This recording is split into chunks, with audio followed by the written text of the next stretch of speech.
आचार कथा शुणिला माने समस्तଙ୍କ पाटिरु निश्चिंत भाव पानी आसीजिव।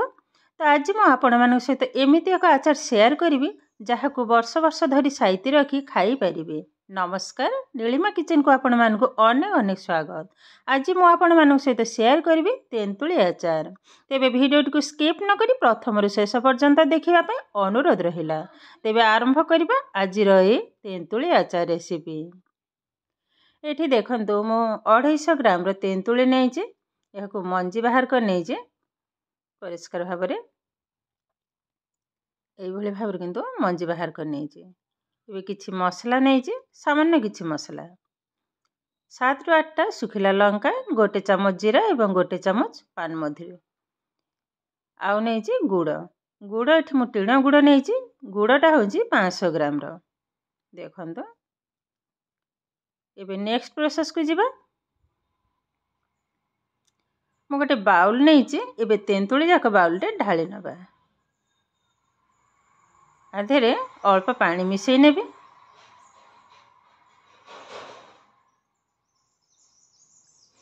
पांच मिनिट पई बतुरेई के रखी देबी। ऑलरेडी तेंतुली हमर एकदम नरम अछि जेहेतु ए नुआ तेंतुली। ए बतुरे भितरे मसलाटा को रेडी कर नबा। गैस ऑन करी बसई नेइची कड़ीटा भल भाव तातिला परे आग सुखिला लंका पकई नेबे। हल्का टिके भाजी नेबे। एबे दे दबा जीरा। याकु मध्य हल्का टिके भाजी नबा। सवा लास्ट पकई नेबे पान मधुरी। पान मधुरी पकई नेले हल्का टिके थरे दी थर ताकू भाजी नबा। तापरे बाहर कर नेबे। अधिक भाजी हे गला माने पिता लागिबो। ये हमर रेडी हे गलानी। एबे प्लेट को बाहर कर नबा।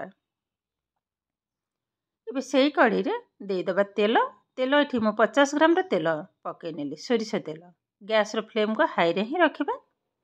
तेलटा भल भाव गरम होला परे गोटे चमच मेथी पकई नेली। मेथीटा भल भाव फुटिबा दरकार। मेथीटा भल भाव फुटी हे गलानी। एबे पकई नबा गुड़।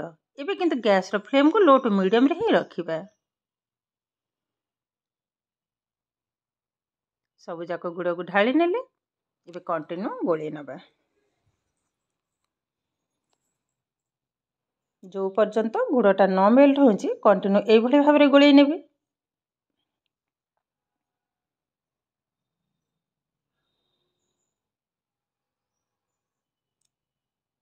एबे देखंतो गुड़टा भी धीरे धीरे मेल्ट हवा पे लागिलानी। ए जो फेण बाहर छी ना एबे जणा पड़ची जे गुड़टा मेल्ट हे जाउची। देखंतो भल भाबरे मथे मेल्ट हे गलानी। ए किंचु किछि तार करिबा दरकार नाही। सेमिति खाली फुटिबा पर्यंत अपेक्षा करिबा। तापर तेंतुली जाक ढाली नबा। ढाली नेली तेंतुली। एबे भल भाबरे मिसई नबा।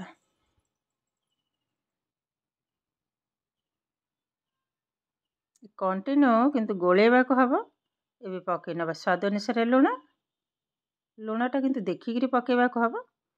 अल्प टिके हल्दी पाउडर, गोटे चमच रेड चिली पाउडर। कलरटा भल आसीबा पई मोरी रेड चिली पाउडर पकई नेली। भल भाबरे गोळेई नउची।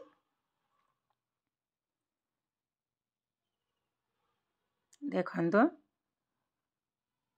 चीनी सॉरी गुड़ एवं तेंतुली भल भाव मेल्ट हो गलानी। बहुत पतला हो जाए ये भाव ही हम।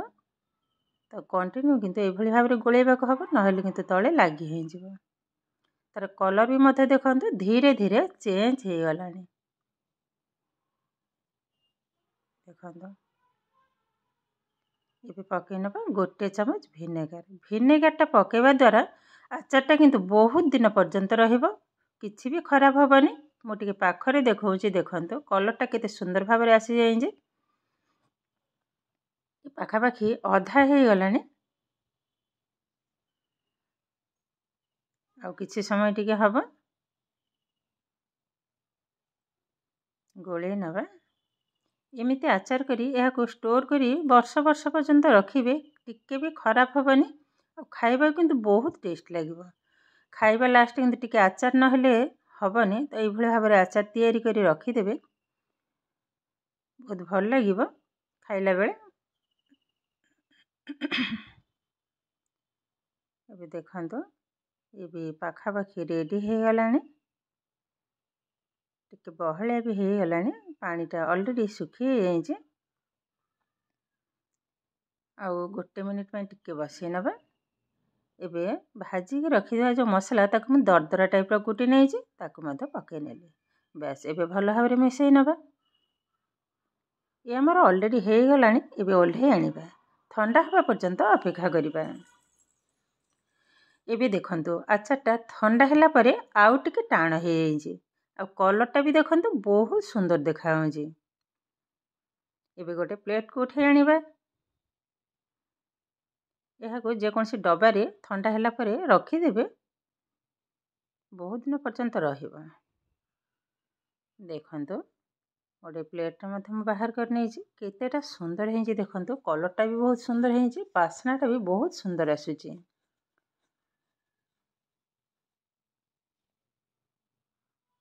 ଆଉ ଏକଦମ ଅଳ୍ପ ସମୟରେ ଏ ଆଚାର କିନ୍ତୁ ଆମର ରେଡ଼ି ହେଇଗଲାଣି।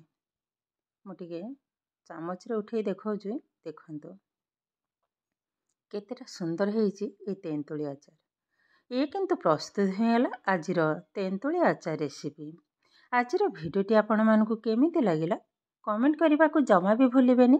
ଆଉ ଯଦି ଭିଡ଼ିଓଟି ଭଲ ଲାଗେ ଲାଇକ୍ କରିବେ, ଆପଣଙ୍କର ଫ୍ରେଣ୍ଡସ୍ କିମ୍ବା ରିଲେଟିଭଙ୍କ ସହିତ ସେୟାର ମଧ୍ୟ କରିବେ। ଆଉ ଯଦି ମୋ ଚ୍ୟାନେଲଟି ନୂଆ ତେବେ ଚ୍ୟାନେଲଟିକୁ ସବସ୍କ୍ରାଇବ୍ କରିବେ।